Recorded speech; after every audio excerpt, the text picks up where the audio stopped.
चंद्रशेखर आजाद की कानपुर रैली ने उड़ाए अखिलेश यादव के होश। वोट बैंक में लगी सेंध तो नींद हुई गायब, सर्दी में छोड़नी पड़ेगी रजाई। सीएम योगी के लिए भी चंद्रशेखर आजाद ने रख दिया नया टारगेट। उत्तर प्रदेश में 2027 में विधानसभा चुनाव होने हैं, जिसमें अभी 1 साल से ज्यादा का समय बचा है।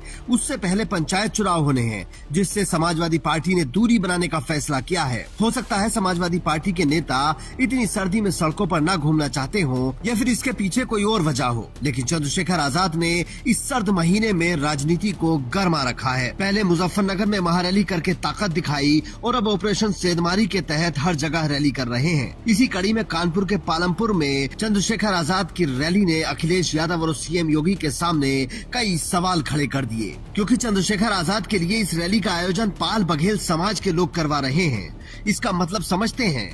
पाल समाज पारंपरिक रूप से पहले कांग्रेस और फिर बीजेपी का वोटर रहा है। कुछ समय तक वो मुलायम सिंह को भी अपना नेता मानते रहे हैं, लेकिन अब चंद्रशेखर आजाद के लिए वो समाज खुद रैली करवा रहा है, तो आप समझ लीजिए कि राजनीति किस तरफ जा रही है। मतलब मुजफ्फरनगर से चंद्रशेखर आजाद ने पहले पश्चिम को साधा और अब पूर्वी यूपी पर नजर गड़ाए हुए हैं। चंद्रशेखर आजाद पिछले कई साल से सरकार के लिए सबसे बड़ी चुनौती बनकर उभरे हैं, इसीलिए वो सीएम योगी को सबसे ज्यादा चुभ रहे होंगे, क्योंकि जिन मुद्दों पर अखिलेश यादव समेत बाकी सारे नेता चुप रह जाते हैं या अगर बोलते भी हैं तो ट्विटर पर बोलते हैं, उन मुद्दों पर चंद्रशेखर आजाद सड़कों पर उतर जाते हैं। कोई भी उनसे मदद मांगता है तो भीम आर्मी तुरंत पहुंच जाती है। चंद्रशेखर आजाद हर बड़े मुद्दे पर संसद में अपनी आवाज बुलंद करते हैं और जिन मुद्दों पर संसद के अंदर चर्चा नहीं होती उन्हें संसद के बाहर उठाते हैं। वो तख्ती लेकर संसद के बाहर बैठ जाते हैं। किसी और सांसद को कभी ऐसा करते नहीं देखा, लेकिन चंद्रशेखर आजाद ने इस तरह के विरोध को अपनी पहचान बना लिया है। एक तरफ जहां मायावती ने फिलहाल बड़ी रैली करने से इनकार कर दिया है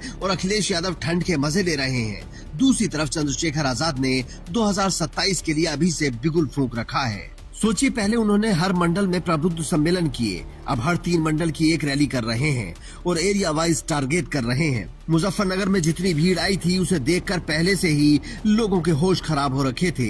रही सही कसर अब कानपुर की रैली ने पूरी कर दी। खास बात यह है कि जो पाल समाज ये रैली करवा रहा है उसकी जनसंख्या यूपी में करीब 4% है, जाटों से लगभग 2 गुनी, लेकिन राजनीति में उनका प्रतिनिधित्व न के बराबर है, जिसे चंद्रशेखर आजाद ने समझा और दुखती नब्ज पर हाथ रखा। आप सोचकर देखिए कि यूपी में जाट समुदाय की संख्या 2% के आसपास है और उनकी अलग पार्टी है। हर चुनाव में उनके बारे में बात होती है। पश्चिमी यूपी में बिना जाटों के कोई जीत नहीं सकता, इस तरह के नैरेटिव चलते हैं, क्योंकि वो एक संपन्न समाज है और राजनीतिक रूप से सक्रिय है। इसमें उस समुदाय की कोई बुराई नहीं है, हर समुदाय को इस तरह से जागरूक होना चाहिए। लेकिन जो समाज हाशिए पर है, अगर उसे कोई पहचान रहा है और राजनीति में आगे लेकर आ रहा है तो ये अपने आप में बड़ी बात है। अब सोचिए, 4% से ज्यादा आबादी वाला ये समाज कितनी सीटों पर असर डाल सकता है।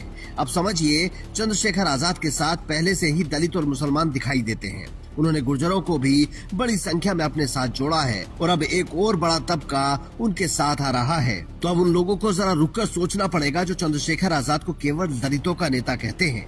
आप भी कमेंट करके अपनी राय दे सकते हैं और बता सकते हैं कि क्या चंद्रशेखर आजाद धीरे धीरे सर्वमान्य नेता बनते जा रहे हैं और क्या इस रास्ते पर चलकर वो कभी सीएम बन सकते हैं या नहीं। Bureau report, Indian.